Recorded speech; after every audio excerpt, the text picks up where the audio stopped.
আসসালামু আলাইকুম। গৃহকাল ইন্ডিয়া হাজার আসমত বিশ্ববিদ্যালয় কলেজ কর্তৃক পরিচালিত অনলাইন ভিত্তিক শ্রেণী কার্যক্রমে সবাইকে জানাচ্ছি আন্তরিক শুভেচ্ছা ও অভিনন্দন।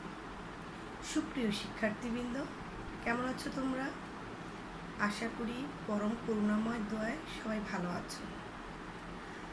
আজ আমি তোমাদের যুক্তিবিদ্যা প্রথম পত্রের ষষ্ঠ অধ্যায় নিয়ে আলোচনা করব। তাহলে চলো আমরা ক্লাসটা শুরু করি। যুক্তিবিদ্যা প্রথম পত্রের ষষ্ঠ অধ্যায় রয়েছে অবরোহ অনুমানের প্রকারভেদ। গত ক্লাসে কিন্তু আমরা অবরোহ অনুমান কাকে বলে বলেছিলাম যে সার্বিক থেকে বিশেষে উপনীত হবার যে প্রক্রিয়াটা সেটা হচ্ছে কি অবরোহ অনুমান। আর অবরোহ অনুমানকে দুভাগে ভাগ করা যায়, একটা হচ্ছে অমাধ্যম অনুমান, একটা হচ্ছে মাধ্যম অনুমান। অমাধ্যম অনুমানটা হচ্ছে একটি মাত্র আশ্রয় বাক্য থেকে যে সিদ্ধান্তটা নেওয়া হবে তাকে বলা হবে কি অমাধ্যম অনুমান। এই অমাধ্যম অনুমানের কয়েকটি প্রকারভেদ আছে। অমাধ্যম অনুমানকে 10 ভাগে ভাগ করা যায়। তার মধ্যে আবর্তন হচ্ছে এক প্রকার। সে আবর্তন নিয়ে আজকে আমাদের আলোচ্য বিষয়। তাহলে চলো আমরা আবর্তনটা শুরু করি। আবর্তন কাকে বলে? আবর্তন কাকে বলে তাহলে আমরা সংজ্ঞাটা আগে লিখি।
এবার দেখো আমরা কি লিখলাম, যে অমাধ্যম অনুমানে প্রদত্ত বাক্যের গুণের পরিবর্তন না করে বিধিসঙ্গতভাবে পদগুলোর স্থানের পরিবর্তন করে যে সিদ্ধান্ত নেওয়া হয় তাকে বলা হয় কি আবর্তন।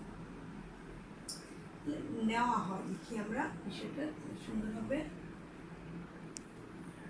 আচ্ছা, এবার আসো বিষয়টা একটা উদাহরণ দিই, তাহলে তোমাদের কাছে বিষয়টা ক্লিয়ার হবে।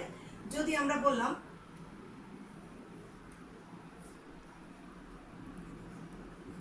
এ বাক্য যে সকল মানুষ হয় দ্বিপদ প্রাণী,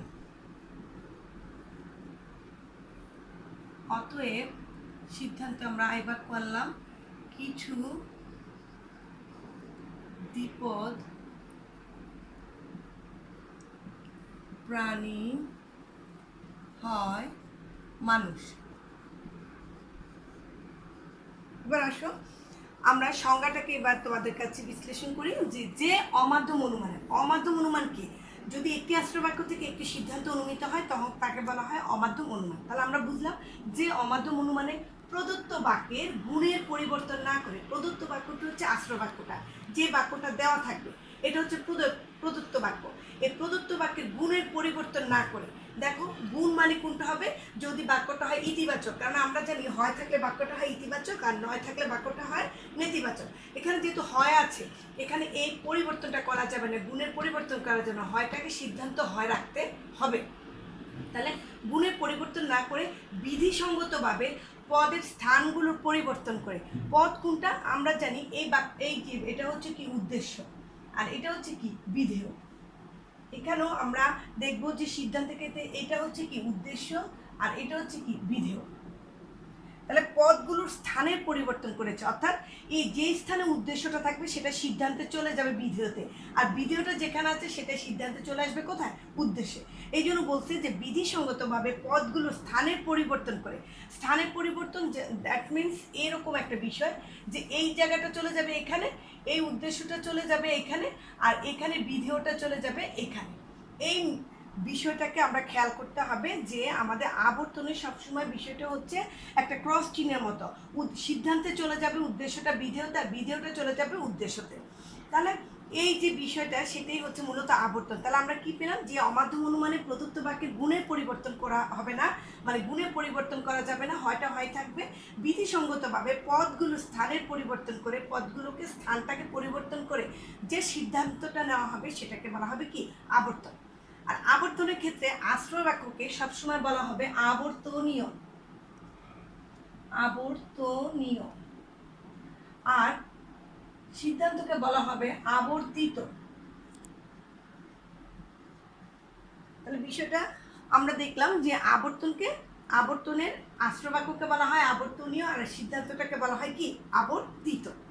এবার আসো যে আমরা আবর্তনের কতগুলো নিয়মের কথা বলবো, আমরা আবর্তনের নিয়ম দেখব।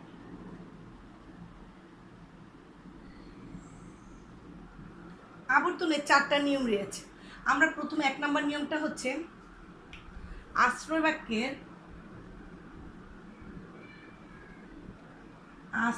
বাক্যের উদ্দেশ্য হবে সিদ্ধান্তের বিধেয়।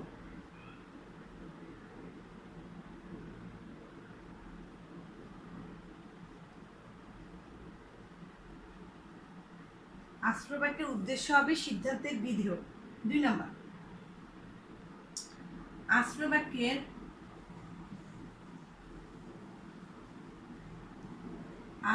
বাক্যের বিধেয় হবে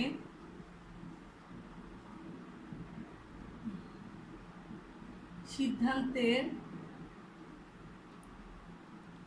উদ্দেশ্য। 3 নম্বর, গুণ একই থাকবে।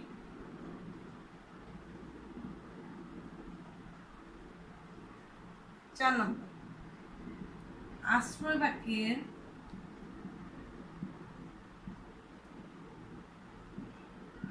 কোনো অব্যক্ত পদকে সিদ্ধান্তে ব্যক্ত করা যাবে না, সিদ্ধান্তে ব্যক্ত করা যাবে না। আমরা এই 4টা নিয়ম মুখস্থ করতে হবে, আর এই 4টা নিয়ম খুব ইম্পর্টেন্ট নিয়ম, এবং আমাদের পরীক্ষাতে প্রায় কিন্তু আসে। আবর্তন সম্পর্কে আলোচনা করতে গেলে আমাদের এই 4টা নিয়মও কিন্তু মনে রাখতে হবে এবং লিখতে হবে। এবার আসো, তাহলে আমরা দেখি প্রথম নিয়মটা হচ্ছে আশ্রয় বাক্যের উদ্দেশ্য হবে সিদ্ধান্তের বিধেয়। দেখো, আশ্রয় বাক্য আমরা এটা বলেছি যে যার আগে অতএব চিহ্ন থাকবে সেটা সিদ্ধান্ত হবে, যার আগে অতএব চিহ্ন থাকবে না সেটা হচ্ছে কি, আশ্রয় বাক্য। আশ্রয় বাক্যের উদ্দেশ্য হবে সিদ্ধান্তের বিধেয়। আচ্ছা, 2 নম্বর পয়েন্ট দেখো, আশ্রয় বাক্যের বিধেয় হবে সিদ্ধান্তের উদ্দেশ্য। আশ্রয় বাক্যের বিধেয়টা হচ্ছে কি, সিদ্ধান্তের উদ্দেশ্য।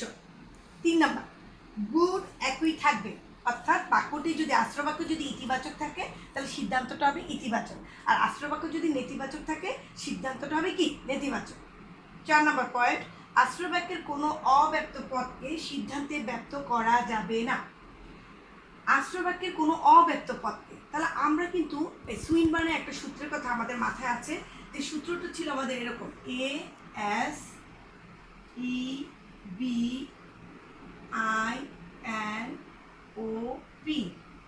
এই যে সূত্রটা কিন্তু আমরা পদের ব্যাপ্যতা নিয়ে যখন আলোচনা করেছিলাম তখন তোমাদেরকে বলেছিলাম। এবার আসো, এই যে আমরা এই বাক্যটার মধ্যে দেখাই যে এই বাক্যটার এস লিখেছে, এস মানে কি, সাবজেক্ট। তাহলে এখানে সাবজেক্ট কি হবে, এখানে সাবজেক্ট মানে হলো উদ্দেশ্য, উদ্দেশ্যটা হবে ব্যক্ত। তাহলে এই বাক্যের উদ্দেশ্যটা সবসময় হয় ব্যক্ত, এই বাক্যের উদ্দেশ্যটা হচ্ছে কি, ব্যক্ত। তাহলে বিধেয়টা কি হবে, বিধেয়র ব্যাপারে যেহেতু কোনো কথা নেই সেহেতু বিধেয়টা হবে অব্যক্ত। এরপর আসো আই বাক্য। আই বাক্যে বলেছে অ্যান, অ্যান মানে নান, মানে কোনোটিই নয়। তাহলে কোনোটাই কি নয়? ব্যপ্ত নয়। তাহলে আই বাক্যের যদি দুইটাই উদ্দেশ্য ব্যপ্ত না হয়, বিধেয় ব্যপ্ত না হয়, তাহলে কি হবে? দুইটা হচ্ছে অব্যপ্ত।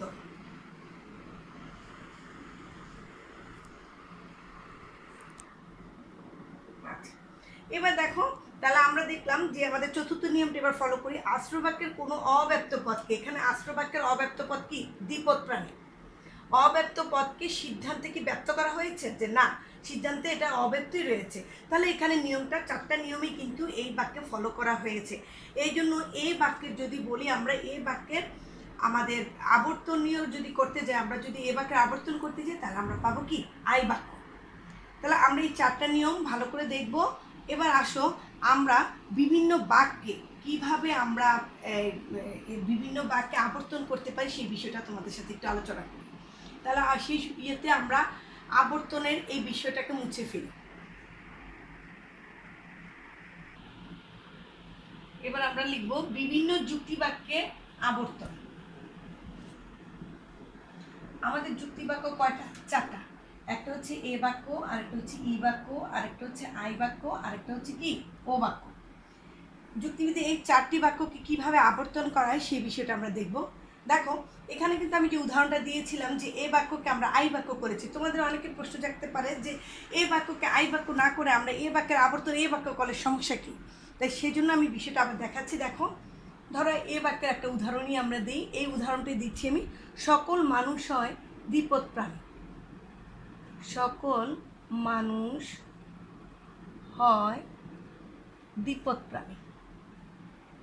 দ্বিপদ তো বুঝো, দুইটা পা, প্রত্যেকটা মানুষের দুইটা পা আছে। আচ্ছা, তো সকল মানুষ হয় দ্বিপদ প্রাণী। অতএব এবার আমরা এটার আবর্তনটাকে করি এ বাক্যে। তাহলে কি হবে? কারণ আমরা জানি এ বাক্য হলে সকল হয়তো থাকবে, তাহলে এটার বিধেয়টাকে এখানে নিয়ে আসি, উদ্দেশ্য জায়গায় নিয়ে আসি। দ্বিপদ প্রাণী হয়, কয়েক জায়গায় হয় রাখলাম। এবার হলো কি? মানুষ। এখন আসো, আমরা যে বলেছি, আমরা জানি এটা কি? এটা হচ্ছে উদ্দেশ্য, আর দ্বিপদ প্রাণী এটা হচ্ছে বিধেয়। ঠিক তেমনি এটাও হচ্ছে উদ্দেশ্য, আর এটা হচ্ছে কি? বিধেয়।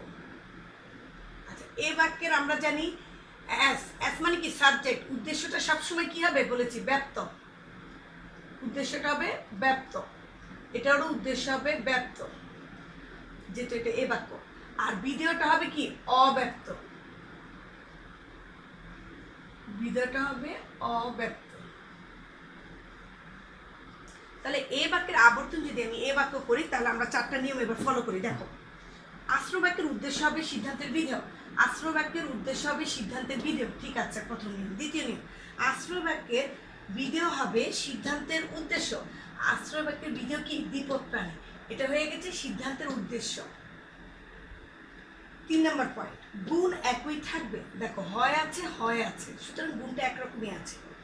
আশ্রয় বাক্যের কোনো অব্যক্ত পদকে সিদ্ধান্তে ব্যক্ত করা যাবে না। তাহলে আশ্রয় বাক্যের অব্যক্ত পদ কোনটা?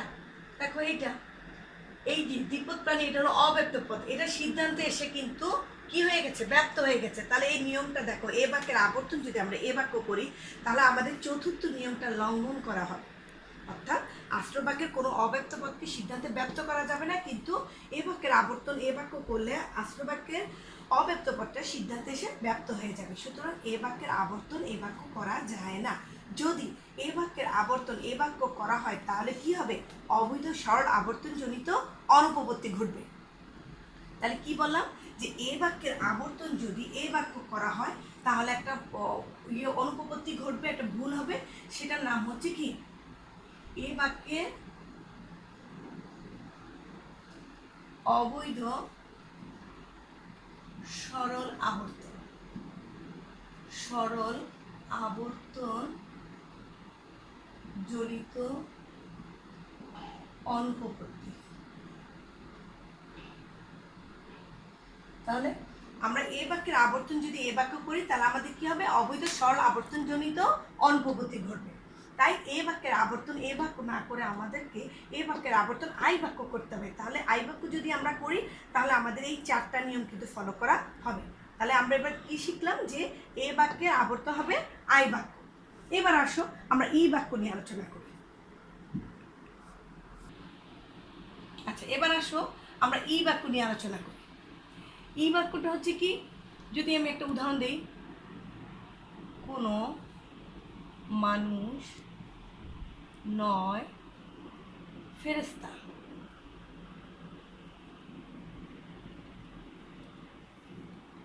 আচ্ছা, ই বাক্যের আবর্তন আমি ই বাক্যই করি, সেটা দেখো।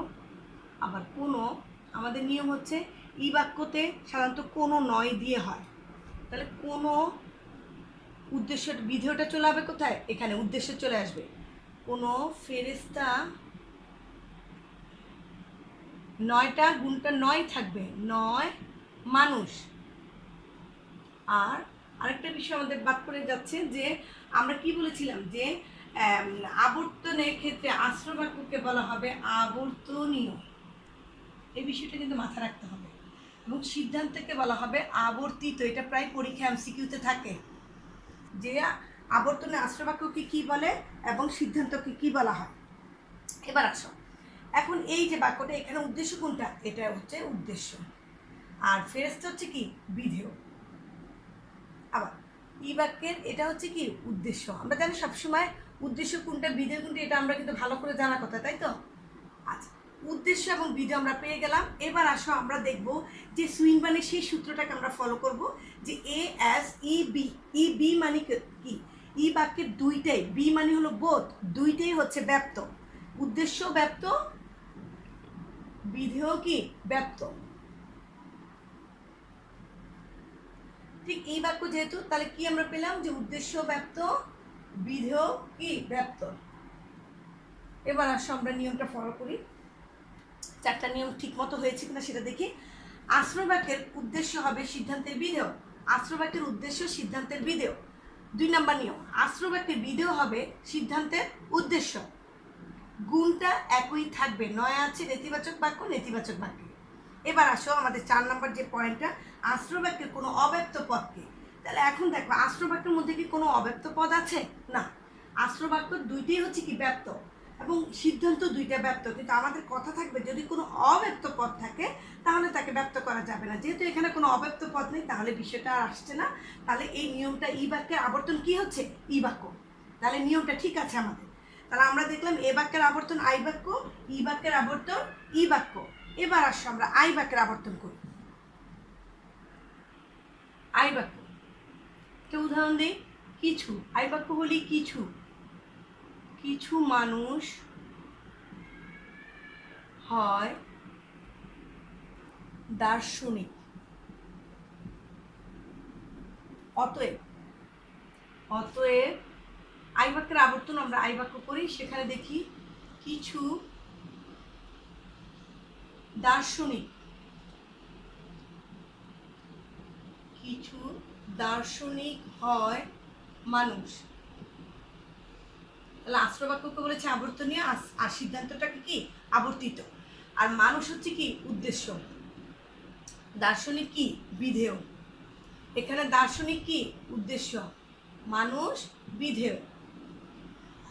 আই বাক্যের একটা বিষয় আছে আমাদের, এই যে সুইনবার্নের এই, আমরা কিন্তু বারবারই বলছি পদের ব্যাপ্যতা সহজে নির্ণয় করার জন্য এই সূত্রটাকে আমরা গুরুত্ব দেব। তাহলে আই বাক্যের এন, এন মানে হচ্ছে কোনোটাই ব্যপ্ত না, তাহলে দুটোই কি অব্যক্ত। উদ্দেশ্য হবে অব্যক্ত, সিদ্ধান্ত হবে অব্যক্ত। আবার এখানে দেখো, যে এখানে উদ্দেশ্য হচ্ছে কি, যেটা আই বাক্য সেখানে এটা হচ্ছে অব্যক্ত, আর সিদ্ধান্তটা হচ্ছে কি অব্যক্ত। তাহলে আমাদের নিয়মগুলো আমরা ফলো করি। আশ্রয় বাক্যের উদ্দেশ্য হবে সিদ্ধান্তের বিধেয়, আশ্রয় বাক্যের বিধেয় হবে সিদ্ধান্তের উদ্দেশ্য, গুণটা একই রকম থাকবে। আমার 4 নম্বর নিয়ম, আশ্রয় বাক্যের কোনো অব্যক্ত পদকে সিদ্ধান্তে ব্যক্ত করা যাবে না। এখন আমরা দেখলাম যে আশ্রয় বাক্য 2টা বাক্য অব্যক্ত, সিদ্ধান্ত 2টা বাক্য অব্যক্ত, তাই এখানে ব্যক্ত হওয়ার প্রশ্নই আসে না। তাহলে আমরা দেখলাম যে আই বাক্যের আবর্তন আই বাক্য হলেই 4টা নিয়ম ফলো করা হয়। তাহলে আই বাক্যের আবর্তন কি আই বাক্য। এবার আসো আমরা ও বাক্যের আবর্তনটা তোমাদেরকে একটু দেখি, বিষয়টা এটাকে আমরা মুছে ফেলি।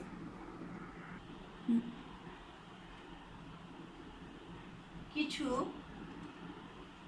ফুল, যেহেতু এটা ও বাক্য, এটা হলো কি বিশেষ নেতিবাচক বাক্য, তাহলে নয় কিছু ফুল নয় লাল। অতএব ও বাক্যের আবর্তন আমি আগে ও বাক্য করি, দেখি কিছু লাল বস্তু নয় ফুল। এবার আসো, এটা এটা কি উদ্দেশ্য, এটা হচ্ছে বিধেয়। আচ্ছা, এইটা হচ্ছে উদ্দেশ্য, এটা হচ্ছে কি বিধেয়। তাহলে আমরা ও বাক্যে কি বলেছি, ও বাক্যে শ্রীন মানে সূত্র অনুসারে ও বাক্যের পি প্রেডিকেট শুধু হবে ব্যপ্ত, বি মানে প্রেডিকেট মানে কি বিধেয়, বিধেয়টা হবে কি ব্যপ্ত। বিধেয়টা যদি ব্যপ্ত হয়ে যায় তাহলে উদ্দেশ্যটা হবে কি অব্যপ্ত, উদ্দেশ্যটা অব্যপ্ত আর বিধেয়টা কি ব্যপ্ত। এবার আসো, আশ্রবাক্যের উদ্দেশ্য হবে সিদ্ধান্তের বিধেয়, আশ্রবাক্যের বিধেয় হবে সিদ্ধান্তের উদ্দেশ্য, গুণটা একই রকম থাকবে। এবার আসো, আশ্রবাক্যের কোনো অব্যপ্ত পদ, তাহলে আশ্রবাক্যের অব্যপ্ত পদ কোনটা, উদ্দেশ্য, এই ফুলটা। আশ্রবাক্যের কোনো অব্যপ্ত পদকে সিদ্ধান্তে ব্যক্ত করা যাবে না, কিন্তু দেখো আমার সিদ্ধান্তে কিন্তু এটা ব্যক্ত হয়ে গেছে। সুতরাং দেখা যাচ্ছে ও বাক্যের আবর্তন যদি আমি ও বাক্য করি তাহলে সেই আবর্তনটা হয় না, চারটা নিয়ম ফলো করে না, তাহলে ও বাক্যের আবর্তন করা যায় না। আবার তোমাদের প্রশ্ন থাকতে পারে, তাহলে ম্যাডাম আমরা কি করি, ই বাক্য দিয়ে করি, তাহলে চলো আমরা ই বাক্য দিয়ে বিষয়টাকে একটু বুঝিয়ে দিই যে ও বাক্যের আবর্তন ও বাক্য যেহেতু হয় না, এবার দেখি আমরা ই বাক্য দিয়ে করি। তাহলে ও বাক্যের আবর্তন ও বাক্য হলো না, এবার আমরা ই বাক্য দিয়ে দেখি, যেহেতু এটা একটা নেতিবাচক বাক্য তাহলে এটা দিয়ে হয় কিনা আমরা দেখি। ই বাক্য কি, কোনো কোনো লাল বস্তু নয় ফুল। ই বাক্যের দুইটাই কি ব্যপ্ত, এটা উদ্দেশ্য আর এটা কি বিধেয়, তাহলে দুইটাই হচ্ছে কি ই বি বোধ, বোধ হচ্ছে দুইটাই হচ্ছে ব্যপ্ত,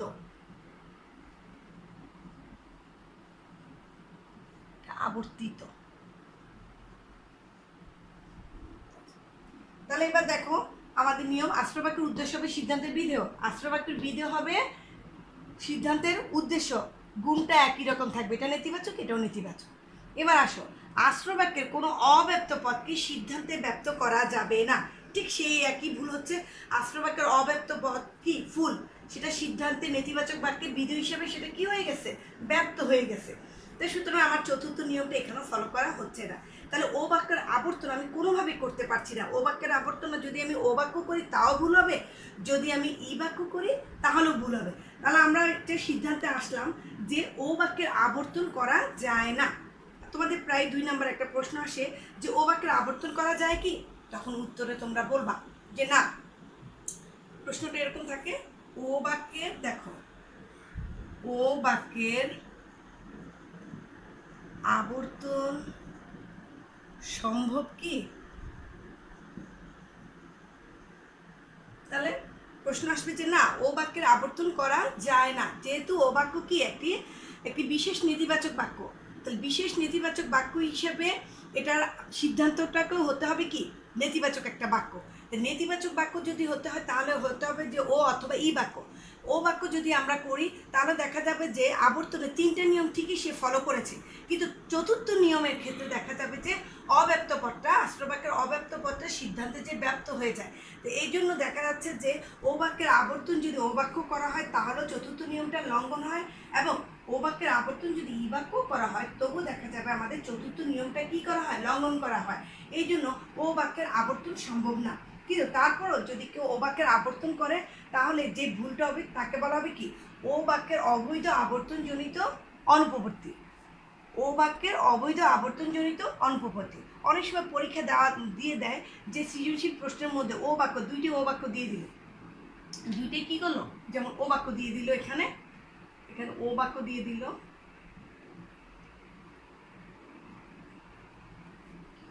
এই ও বাক্য দিয়ে দিল, এখন বলল যে ও এটা দিয়ে দিয়ে বললো যে আশ্রবাক্য বা উদ্দীপকে যে ধরনের আবর্তনজনিত যে সমস্যা ঘটেছে তার সম্পর্কে লিখো। তখন তোমাকে লিখতে হবে যে ও বাক্যের আবর্তন ও বাক্য তো হয় না, সেই বিষয়টা লিখতে হবে যে ও বাক্যের আবর্তন সম্ভব নয়, কিভাবে সম্ভব নয়, তখন তোমাকে এই 4টা নিয়ম ফলো করে বিষয়টাকে বিশ্লেষণ করতে হবে। তাহলে এবার আসো আমরা বিভিন্ন যুক্তিবাক্য আবর্তন তো তোমাদের আমরা করালাম, এখন আসো আমরা আবর্তনের প্রকারভেদটা নিয়ে একটু আলোচনা করি। আচ্ছা, আমরা দেখো যে আবর্তনের প্রকারভেদ, আবর্তনকে দুভাগে ভাগ করা যায়। আবর্তন 2 প্রকার। একটা হচ্ছে কি, একটা হচ্ছে সরল আবর্তন, সরল আবর্তন। সরল আবর্তন কি? সরল আবর্তন হচ্ছে এরকম একটা বিষয় যেখানে আশ্রয় বাক্যের সিদ্ধান্তের পরিমাণ, আশ্রয় বাক্য ও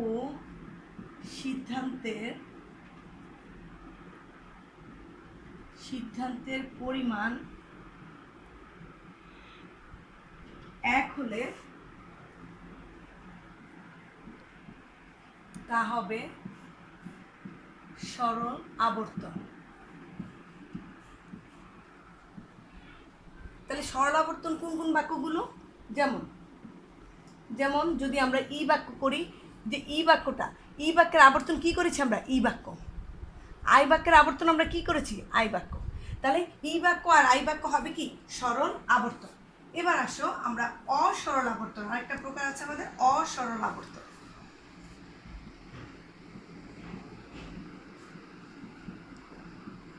অসরল আবর্তনটা কি? আশ্রয় বাক্য ও সিদ্ধান্তের পরিমাণ ভিন্ন হলে, ওটা বলছি একরকম হলে, আর এটা কি বললাম? ভিন্ন হলে তা হবে অসরল আবর্তন।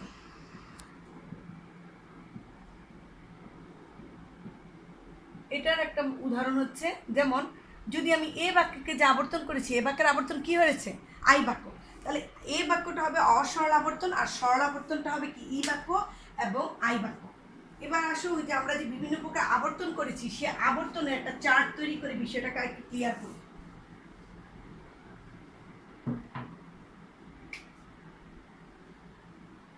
আশ্রয় বাক্য আর হচ্ছে কি? সিদ্ধান্ত।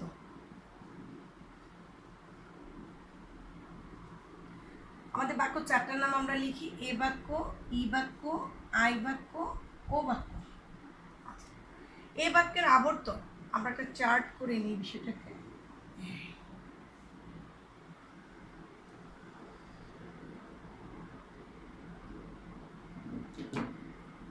আশ্রয় বাক্য এবং সিদ্ধান্ত। তাহলে এ বাক্যের আবর্তনটাকে আমরা কি করেছি? এ বাক্যের আবর্তন আমরা করেছি আই বাক্য, ই বাক্যের আবর্তন আমরা করেছি ই বাক্য, আই বাক্যের আবর্তন আমরা করেছি আই বাক্য, আর ও বাক্যের আবর্তন হয় না। এখন দেখো এই যে বিষয়টা, এটা এই চারটা কিন্তু মাথায় রাখতে হবে, যে এ বাক্যের আবর্তন হবে আই বাক্য, ই বাক্যের আবর্তন হবে ই বাক্য, আই বাক্যের আবর্তন হবে আই বাক্য, ও বাক্যের আবর্তন হয় না। এই যে আমরা বলেছি সরল আবর্তন, আশ্রয় বাক্য এবং সিদ্ধান্তের পরিমাণ যদি এক হয় তাহলে হবে সরল আবর্তন। এখানে দেখো আশ্রয় বাক্য কি? আশ্রয় বাক্য হচ্ছে ই বাক্য, ই বাক্যটা হচ্ছে কি? সার্বিক নেতিবাচক বাক্য। সেটা সিদ্ধান্তটা কি হয়েছে? সার্বিক নেতিবাচক। এখানে দেখো আশ্রয় বাক্য এবং সিদ্ধান্তের পরিমাণটা একরকম, সার্বিক। আবার আসো আশ্রয় বাক্য, এটা হচ্ছে কি? বিশেষ ইতিবাচক, এটা হচ্ছে কি? বিশেষ ইতিবাচক। আশ্রয় বাক্য বিশেষ ইতিবাচক আর সিদ্ধান্ত বিশেষ ইতিবাচক, আই বাক্য। তাহলে বিশেষ বলে এটার সিদ্ধান্তটা কিন্তু বিশেষ হয়েছে, এই দুইটার পরিমাণ বিশেষ, একই রকম। সার্বিক বললে সমগ্র, আর আংশিক মানে কি? বিশেষ মানে কি? আংশিক পরিমাণ। এখানে এটা আংশিক, এটাও আংশিক। তাহলে দেখো এই দুইটাকে তাহলে আমরা বলবো যে ই বাক্য এবং আই বাক্য, এটাকে আমরা বলবো এই দুইটা হচ্ছে কি? সরল আবর্তন। আর এ বাক্য দেখো, এ বাক্য হচ্ছে সার্বিক ইতিবাচক একটা বাক্য, আর এটা সিদ্ধান্ত হয়ে গেল বিশেষ ইতিবাচক। তাহলে সার্বিক হচ্ছে কি? সমগ্র পরিমাণ, আর বিশেষ মানে কি? আংশিক পরিমাণ। এখানে দুইটার পরিমাণ কি একরকম হলো? না, দুইটার পরিমাণ হলো ভিন্ন। এটা সার্বিক, এটা হচ্ছে বিশেষ। এই জন্য এই বাক্যটা হবে কি? এটা হবে অসরল আবর্তন। এটা হচ্ছে অসরল আবর্তন। তাহলে আমরা বিষয়টা ক্লিয়ার করতে পারলাম যে সরল আবর্তন কোনটা, অসরল আবর্তন কোনটা, আর আমরা এই চারটা মুখস্থ করব। তাহলে আজকের ক্লাস আমরা এখানেই শেষ করছি। তোমরা সবাই ভালো থাকো, সুস্থ থাকো, নিরাপদে থাকো। আল্লাহ হাফিজ।